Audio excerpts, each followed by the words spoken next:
அழைக்கிறான் மாதவன்.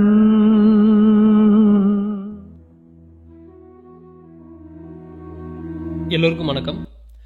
இன்றைக்கி நம்ம பார்க்கக்கூடிய டாபிக் என்ன அப்படின்னா, என்ன தான் நான் வந்து பாடுபட்டாலும், எவ்வளோ கஷ்டப்பட்டாலும், எவ்வளோ முயற்சி பண்ணாலும் இந்த ரிலேஷன்ஷிப்பில் இருக்கக்கூடிய பிரச்சனையை என்னால் சார்ட் அவுட்டே பண்ண முடியல. ஸோ இந்த ரிலேஷன்ஷிப்பில் இருக்கக்கூடிய இஷ்யூஸை நான் சார்ட் அவுட் பண்ணுறதுக்கு நான் என்ன மாதிரியான விஷயங்கள் நான் பண்ணணும் அப்படின்னு ஒரு விஷயத்தை பற்றி தான் இன்றைக்கி நம்ம பார்க்க போகிறோம்.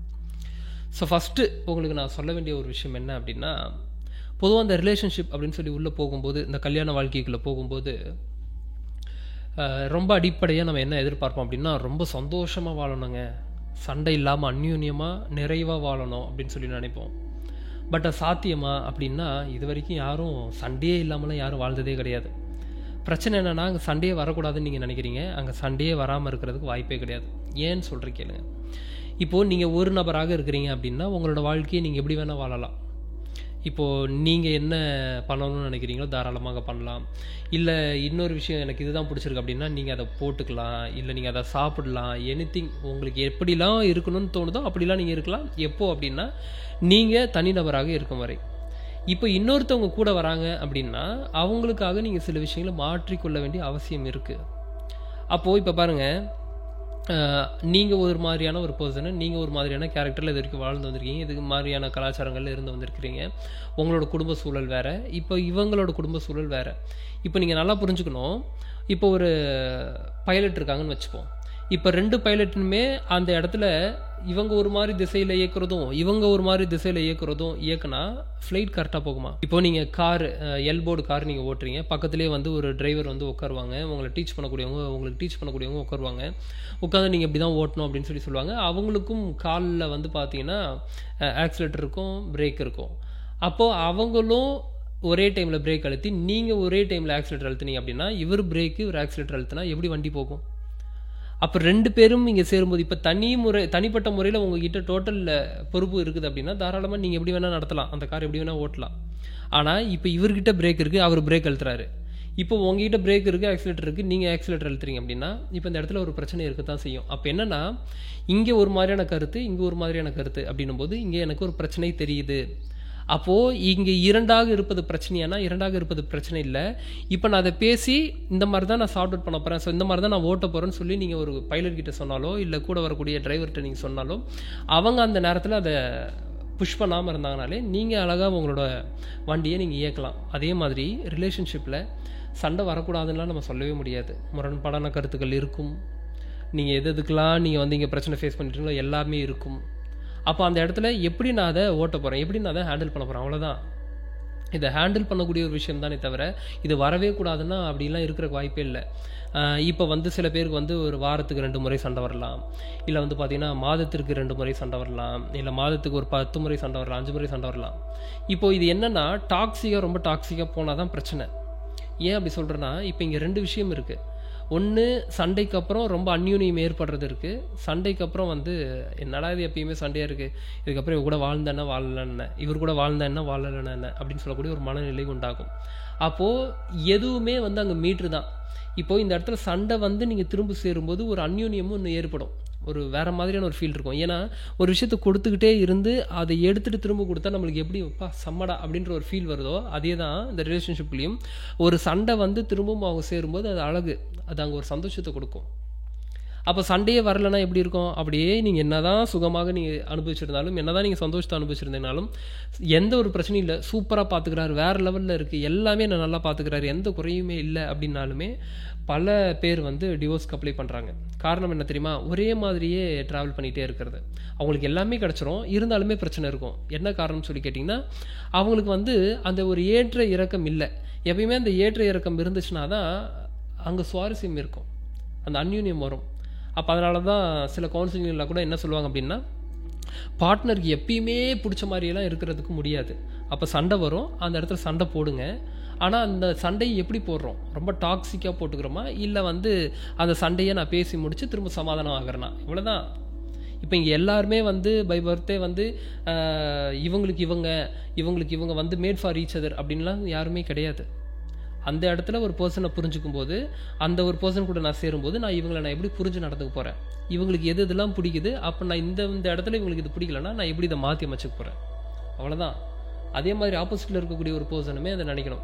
இப்போ இங்கே பிரச்சனை என்ன அப்படின்னா, இங்கே 2 பேருமே நடத்தக்கூடியதுனால தான் இங்கே பிரச்சனை வருது. ஒருத்தராக இருந்துச்சுன்னா இங்கே பிரச்சனையே நம்ம பேசப்படுறது இல்லை.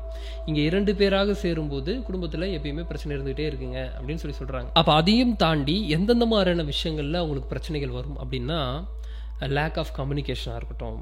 அதே மாதிரி வந்து பார்த்திங்கன்னா, இவங்களுக்கும் அவங்களுக்கும் கோல்ஸ் டிஃப்ரெண்ட்டாக இருக்கிறதுனால இவங்க ஒரு சைடு ஓடுவாங்க, அவங்க ஒரு சைடு ஓடுவாங்க. அப்போ இவங்களோட டைம் அங்கே ஸ்பெண்ட் பண்ணக்கூடியதுன்றது வந்து ரொம்ப கம்மியாக இருக்கும். இவங்க பேசக்கூடிய டைம்ன்றது ரொம்ப கம்மியாக இருக்கும். அதான் கடைசியில் பார்த்தா இந்த டைமை ஸ்பெண்ட் பண்ணுறது அப்படின்னு சொல்லி வந்து நிற்கும். அது அங்கே பண்ணாதப்போ அங்கே பிரச்சனை இருக்கும். அதே மாதிரி வந்து பார்த்திங்கன்னா ஃபினான்ஷியல் இஷ்யூஸ் இருக்கும். இப்போ 2 பேருக்குள்ளேயுமே வந்து பண கஷ்டம் வருது அப்படின்னா அந்த இடத்துல ரிலேஷன்ஷிப் ரொம்ப சிறப்பாக இருக்காது. ஏதோ ஒரு பிரச்சனை இருந்துகிட்டே தான் இருக்கும். அதுக்கப்புறம் 2 பேர்த்துக்கும் இடையில் வந்து இன்செக்யூரிட்டிஸ் இருக்கும், அந்த ட்ரஸ்ட் இஷ்யூஸ் இருக்கும். அதே மாதிரி வந்து பார்த்திங்கன்னா 2 பேருமே வேறு வேறு மனம் அப்படின்றதுனால அவங்களுக்கு ஒரு கருத்து இருக்கும், உங்களுக்கு ஒரு கருத்து இருக்கும். அப்போ அந்த கருத்தை வந்து சரியாக முடிக்காததுனால, அது நிறைவு பண்ணாததுனால அதுலேயும் ஒரு இஷ்யூஸ் இருந்துக்கிட்டே இருக்கும். அதுதான் வந்து என்ன சொல்லுவாங்கன்னா அன்ரிசால்வ்டு கான்ஃப்ளிக்ஸ்ன்னு சொல்லுவாங்க. ஸோ அந்த அன்ரிசால்வ்டு கான்ஃப்ளிக்ஸை நம்ம சரி பண்ணலன்னா எப்பயுமே அவங்களுக்கு ஒரு பிரச்சனை இருந்துகிட்டே தான் இருக்கும். அன்றைக்கி என்ன இதை சொன்ன பற்றியா, அன்றைக்கி இதெல்லாம் என்ன பண்ண பற்றியா அப்படின்னு சொல்லி ஒரு பிரச்சனை இருந்துக்கிட்டே இருக்குங்க. அப்போ சிம்பிள், நான் என்ன பண்ணலாம், இந்த ரிலேஷன்ஷிப்பை நான் நடத்தணும்னு நினைக்கிறேன். இப்போ எல்லா கல்யாணமும் கிட்டத்தட்ட டிவோர்ஸ்க்கு போகிறதுக்கான காரணம் என்ன அப்படின்னா, அந்த காலத்துக்கும் இந்த காலத்துக்கும் மாறிடுச்சா அப்படின்னா மாறலை. அந்த காலத்தில் வந்து அது ஏற்றுக்கக்கூடிய நிலை இருந்துச்சு. இது இப்படி தான், குடும்பம்னா இப்படி தான் இருக்கும் அப்படின்னு சொல்லி ஏற்றுக்கொள்ளக்கூடிய நிலை இருந்தது. ஆனால் இன்றைக்கி நான் எதுக்கு ஏற்றுக்கணுன்ற ஒரு நிலை வந்துருச்சு. அப்படி கிடையாது. நீங்கள் இங்கே ஃபேமிலின்னு சொல்லி வந்துட்டிங்கன்னா சில விஷயங்களை விட்டு கொடுப்பதற்கு தயாராக இருக்கணும். ஏன்னா இங்கே ஒருத்தராக நீங்கள் இருந்தீங்கன்னா பிரச்சனை இல்லை. 2 பேராக நீங்கள் சேர்ந்துட்டிங்கனாலே இது சமூகம்ன்ற ஒரு விஷயம் வந்துடும். இப்போ நான் வந்து 2 பேராக நான் சேர்ந்துட்டேனாலே இங்கே என்னோட ஃப்ரீடமை நான் சில விஷயங்களை நான் விட்டு கொடுத்து தான் ஆகணும். இப்போ ஒன்றும் இல்லை, காரில் ட்ராவல் பண்ணுறேன். காரில் ட்ராவல் பண்ணும்போது எனக்கு நான் தனியாக போனோன்னா எனக்கு பிடிச்ச மாதிரியான சாங் நான் கேட்டுகிட்டே போவேன். இல்லை எனக்கு பிடிச்ச மாதிரி யார்கிட்ட ஃபோன் பேசிகிட்டே போவேன். இப்போ கூட யாராவது ஒருத்தவங்க வராங்க அப்படின்னா அவங்களுக்கு பிடிச்ச மாதிரியான சாங் என்னன்னு நான் தெரிஞ்சுக்கணும். ஏன்னா எனக்கு பிடிச்ச மாதிரியே ப்ளே பண்ணிட்டு போனால் அங்கே நல்லா இருக்குமா? அப்போ அவங்களுக்கு என்ன பிடிச்சிருக்கோ அதையும் நான் ப்ளே பண்ணணும். இல்லை அந்த சாங் எனக்கு பிடிக்கலனாலுமே அதை நான் பெருசாக ரசிக்கலனாலுமே அவங்களுக்காக நான் அந்த சாங்கை ப்ளே பண்ணுற மாதிரி இருக்கும். அதே மாதிரி வந்து பார்த்திங்கன்னா அவங்களுக்கு என்ன பிடிக்குது அப்படின்னு நான் தெரிஞ்சுக்கிட்டு அதுக்கு தகுந்தாற் போல் நான் வாங்கி கொடுக்குறதா இருக்கட்டும், ட்ராவலில் நிறுத்துறதா இருக்கட்டும். இப்போ நான் மட்டும் தனியாக போனோன்னா இது எனக்கு பிரச்சனையே இல்லை. இப்போ நான் மட்டும் தனியாக போனோன்னா ஃபோன் பேசிக்கிட்டே போக போகிறேன். இப்போ இங்கே கூட வந்ததுனால ஒரு பர்சன் வர்றதுனால நான் ஃபோன் பேசிகிட்டே வந்து அவங்களுக்கும் கடுப்பாக இருக்கும். அப்போ நீங்கள் 2 பேராக சேர்ந்துட்டீங்க அப்படின்னாலே இந்த இடத்துல சில விஷயங்களை விட்டு கொடுத்து தான் ஆகணும். இப்போ இங்கே விட்டு கொடுக்க மாட்டேன்றதுல தான் இங்கே பிரச்சனையே இருக்குது. நான் என்னோடய விஷயத்தில் கரெக்டாக இருக்கேன் அப்படின்னா இதுக்கு நீங்கள் தனியாகவே இருந்திருக்கலாம்ல. இப்போது எல்லாமே வந்து நான் இருக்கிற மாதிரி தான் இருந்துப்பேன் அப்படின்னா எல்லா விஷயத்துலையும் நீங்கள் தனியாகவே இருந்துக்கலாம். பிரச்சனை இங்கே சார்ட் அவுட் பண்ணுறதுக்கு தான் அந்த ரிலேஷன்ஷிப்பை தவிர நான் இப்படி தான் இருப்பேன் அப்படின்னு சொல்லிட்டு நீங்கள் சொல்லி உங்களோட நிலையிலே இருக்கிறதுக்கு ரிலேஷன்ஷிப் கிடையாது. ரிலேஷன்ஷிப்னா விட்டு கொடுக்க வேண்டும், தட்டி கொடுக்க வேண்டும். 2மே கொடுக்கக்கூடிய கணம் தான். அப்போ தட்டி கொடுப்பதும் விட்டு கொடுப்பதும் இருக்கும்போது தான் அந்த குடும்ப வாழ்க்கைன்றது சிறப்பாக இருக்கும். அப்போது சின்ன சின்ன விஷயங்களை நம்ம ப்ராக்டிஸ் பண்ணணும். என்ன மாதிரியான ப்ராக்டிசஸ் பண்ணுறது அப்படின்னு சொல்கிறேன். ஃபஸ்ட்டு எல்லா விஷயத்துலையுமே குறைகள் கண்டுபிடிக்கிறத நீங்கள் முதல்ல ஸ்டாப் பண்ணணும். இப்போ இதுதான் வந்து நம்ம கிளாஸில் வந்து சில நேரங்களில் பயிற்சியாகவே கொடுப்பேன். என்ன ஒரு விஷயத்தை பார்க்குறீங்கன்னா அதில் குற்றத்தை பார்க்கக்கூடாது, அதில் என்ன நல்லது இருக்குன்னு சொல்லி ப்ராக்டிஸ் பண்ணணும். இப்படி ப்ராக்டிஸ் பண்ணும்போது என்ன ஆகுனா, யாராவது ஏதாவது வந்து ஒரு விஷயத்த சொல்லும்போது அந்த பர்சனை ரொம்ப ஜட்ஜ் பண்ணாமல் அவங்க சொல்லக்கூடிய விஷயத்தில் ஏதாவது இருக்கா அப்படின்னு சொல்லி எடுத்துக்கொள்ளக்கூடிய நிலை வரும். அதே மாதிரி சொல்லக்கூடிய பர்சனையும் சரி, இப்போ நம்ம பார்க்கக்கூடிய பர்சனையும் சரி நம்ம தேவையில்லாமல் ஜட்ஜ் பண்ண மாட்டோம். அப்போ இப்படி குற்றத்தையே பார்க்கக்கூடிய நிலை இருந்துச்சுன்னா அவங்க எது பேசினாலும் குற்றமாக தெரியும், அவங்க எது சொன்னாலும் குற்றமாக தெரியும், அவங்க எது உங்களுக்கு கொடுத்தாலும் குற்றமாக தெரியும். அப்போ இந்த குற்றமாக பார்க்கக்கூடிய ஒரு நிலையை மாற்றிக்கணும்.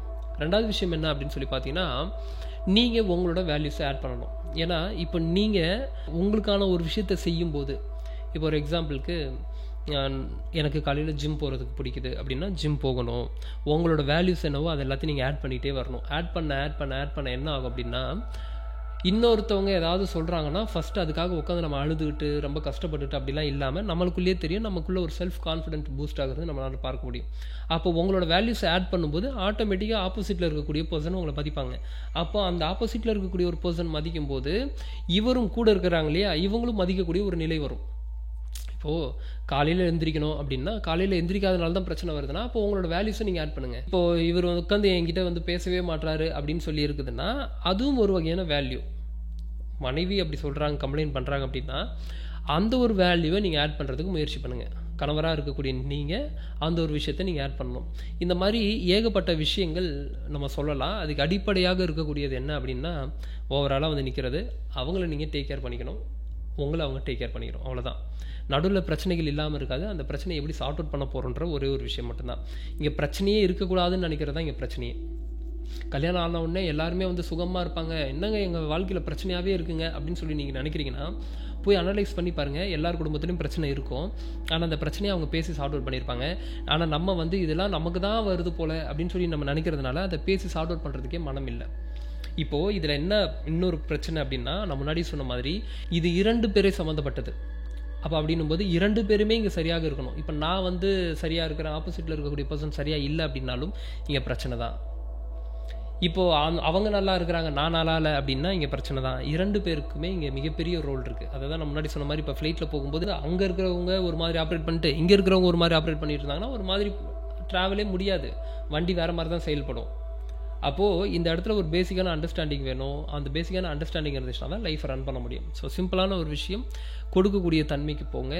ரொம்ப குறைகளை அனலைஸ் பண்ணாதீங்க. குறைகளையே பார்க்கக்கூடிய ஒரு நிலையிலேருந்து வெளியே வந்துட்டு ஒரு சந்தோஷமான ஒரு நிகழ்வை ஏற்படுத்துறதுக்கு என்ன அந்த இடத்துல ஒரு பாசிட்டிவான ஒரு விஷயம் இருக்குது அப்படின்னு சொல்லி நீங்கள் பார்க்க ஆரம்பிச்சிங்கன்னா பார்க்கக்கூடிய மைண்ட் செட்டே மாறிடும். ஸோ பார்க்கக்கூடிய மைண்ட் செட் மாறிடுச்சுன்னா டோட்டலாக இங்கே பார்க்கக்கூடிய எல்லாமே மாறிடும். உங்களுக்கு நடக்கக்கூடிய விஷயம் ரொம்ப சிறப்பாக இருக்கும்.